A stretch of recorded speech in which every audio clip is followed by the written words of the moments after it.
Hey guys, what's up? We have another Are You Snake game. This time around, it's my game against a guy who goes by the name The Franklin. He's on the Pokemon Showdown Arcanine with a 9 at the end, really cool. But anyway, so this week I decided I wanted to deviate my team structures a bit. This time around, I used a team with Choice Bandit Sneasel, which looked pretty good against him because he used a lot of Ghost types, and Pursuit is just really strong against those Pokemon and just the structures used in general.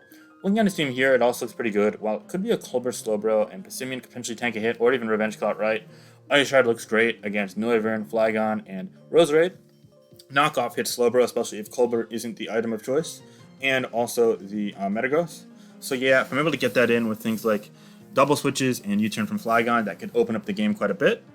Looking at some other parts of the game, Anusha was really scared to pursue Metagross because that's a really troublesome matchup for Bronzong, but he actually is the only Stealth Rocker on Arcanine's team, so even if it is Pursuit, it's not boosted by a Choice Band, which is helpful. And also, Stealth Rock variants tend to run Pursuit a lot less often. I'm thinking it's more likely to be in Yappa Berry or even a Shuka Berry, although Shuka Berry makes a bit less sense with the Slowbro. So I'm thinking it's just a Pinch Berry, yeah. I'm thinking it's probably going to be Choice Banded or even a Z Passimian with the, if it's not Z on that, then it's probably going to be Z Noivern or Roserade. And probably, I really think it's going to be Scar Flygon just because mix sets aren't that great. And I don't think that Dragon Dance really had much of a presence in the metagame either. I don't even know if it was a thing, honestly.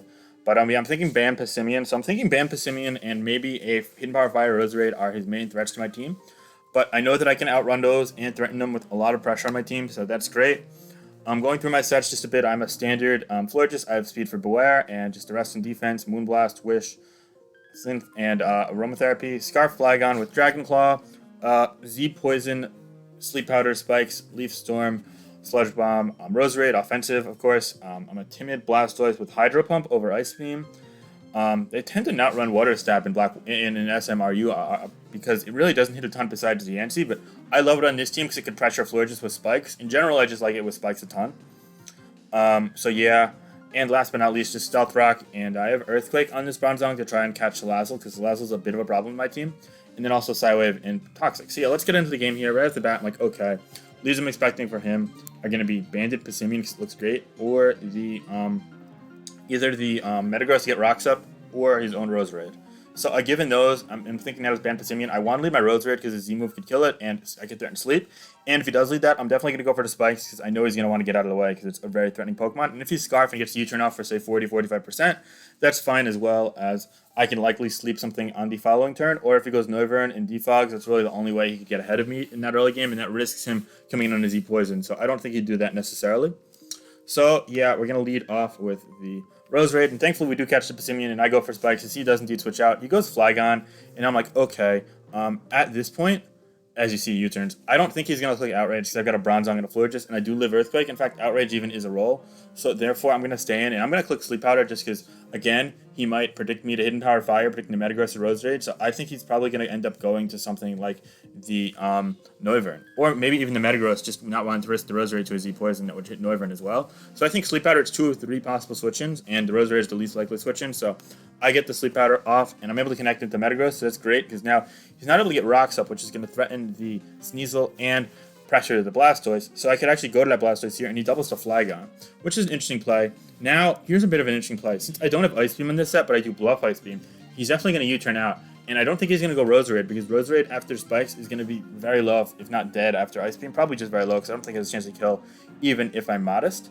But Ice Beam also clocks the Noivern. So ultimately, like, okay, he has a couple plays here. He could predict me to Dark Pulse and risk Roserade anyway, or Noivern anyway, although Noivern might not even kill unless it's like Z Draco, which isn't as common as Z Flying.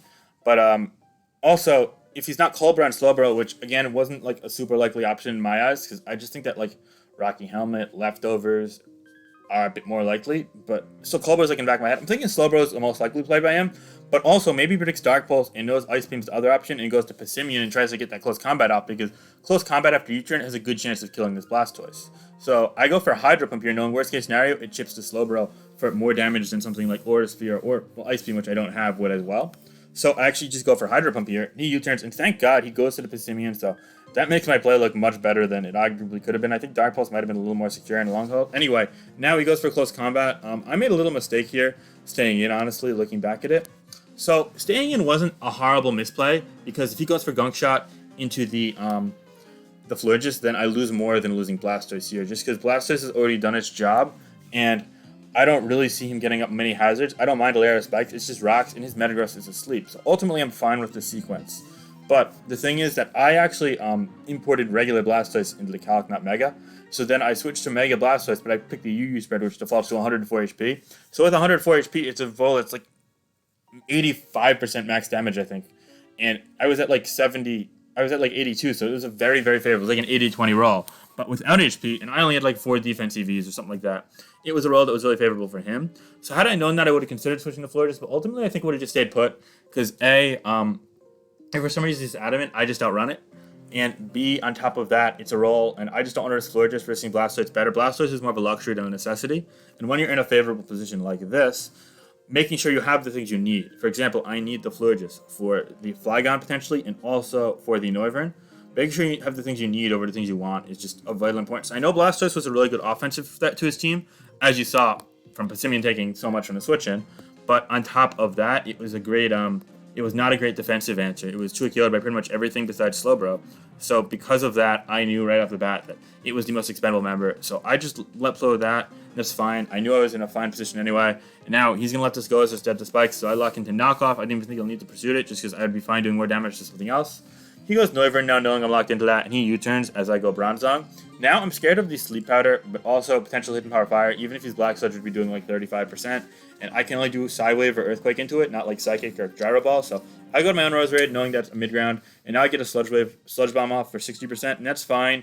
He goes for Hidden Power Fire, no big deal there. It's nice to win that tie if it was a tie, although given that Hidden Power Fire damage, he could have been modest, or maybe not. I don't know. I'm still not super well versed in this tier, but regardless, Knockoff was going to pick off a kill after that, and that kill was the Metagross. He fought that off because my Sleeper's now dead, which makes sense. Now, I go Flygon on the Noivern, and there was no way he was Dracoing with Bronzong and Florges there, and also Flygon is just more there to like U-turn out, generate momentum, and revenge kill things, so I knew this was right, and now I could simply, I think I go for a U-turn here as he goes to his own Flygon as a mid-ground. Great play there by my opponent, but that is going to allow my Bronzong in, and Bronzong potentially set up rocks, or get off a Toxic. In addition to this, Roserade could potentially be in Psywave range or even Earthquake range if I get the right rolls. So yeah, I get an Earthquake there. And now he stays in and Scalds. If it burns, it really doesn't matter because I've got Aromatherapy in the back. But I get a Toxic off on this. And now I'm like, okay, so long as this isn't like going to reveal Block the next turn, then I'm going to win the game. As a Block combines like the lose conditions. So I go to Florges just knowing Moonblast can do more damage to it. And also get Aromatherapy easily enough. Wish, potentially. Now, I make a bad play here. And I double the Flygon, predicting him to go to Roserade, when it turns out that Moonblast almost always killed a Roserade that was offensive, and given Hidden Power Fire damage, it was more likely to be offensive.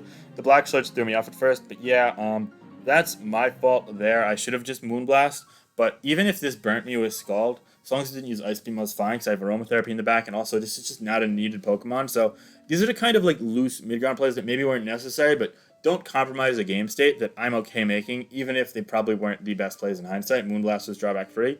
So yeah, it wasn't the best move there, but I'm able to preserve the Flygon at 47% as it does 37 to Scald, and it doesn't even burn. I get a U-turn off there, I go back to Florges, and again, this is completely fine. He goes for a Slack Off, and now I'm in a really threatening position as Moonblast can get a kill here. He ultimately decides to fight off the Flygon. Smart play there by him because it wasn't really doing much against Florges plus Ice Shard, Sneasel plus Bronzong. Now he goes to his Roserade, and I'm like, okay, that is fine. I'm going to go to the Flygon again, as we know is expendable. He goes for Recover move, Synthesis, and now Outrage should be able to 2-kill the Slowbro after Spikes, Stealth Rock, and Poison, so he's going to go to it, hoping that maybe I go for like Dragon Claw or Earthquake and he could live 2, but no, after Poison, Outrage is going to take 2 out, it's just 31%. His timer gets really low, so I'm like, watch out, buddy. And now he fires off Roserade, and yeah, it's looking like I've got this in the bag here. As well, I do only get a 2-turn Outrage, and he goes Noivern, risking that. I can just cut him off with Bronzong. I don't mind taking the repeated Flamethrowers, as getting Poison on both of these is great. And at this point, it looks very unlikely that he's going to be a block variant, but just to play this optimally, I want to have the Sneasel out when this dies to Poison, or I want to like force a double down. So what I'm going to do here is I'm going to fodder this off, then I'm going to go Flygon, but I'm not going to look into Earthquake or Dragon Claw, just in case, after some reason, it's a roll, which Outrage honestly would have been fine here in hindsight, but I'm going to go Florges now on the Z, which is perfect. I figured that either I could let this go here, or if he didn't go for Z after all, I could just fire off Flygon the next turn. But yeah, he goes for Hurricane and misses, but I wish, solely so that I don't actually heal my HP up. Although, honestly, it was probably in Moonblast range as well. We never saw the Moonblast damage, but yeah, given Outrage rolls. But yeah, this is just extra precautionary measures, because why not? And now Sneasel comes in, and even if he's Colbur Berry, then I should be able to out-damage him. And yeah, I'll take that out. It's Rindo Berry after all, and we're going to win 2-0 in a pretty decisive victory there against the Franklin, so good game. Definitely going to try and bring you guys these weekly SMRU uploads so long as I'm in the tier for RU Snake. Thanks so much for watching, and have a great day, guys. Peace.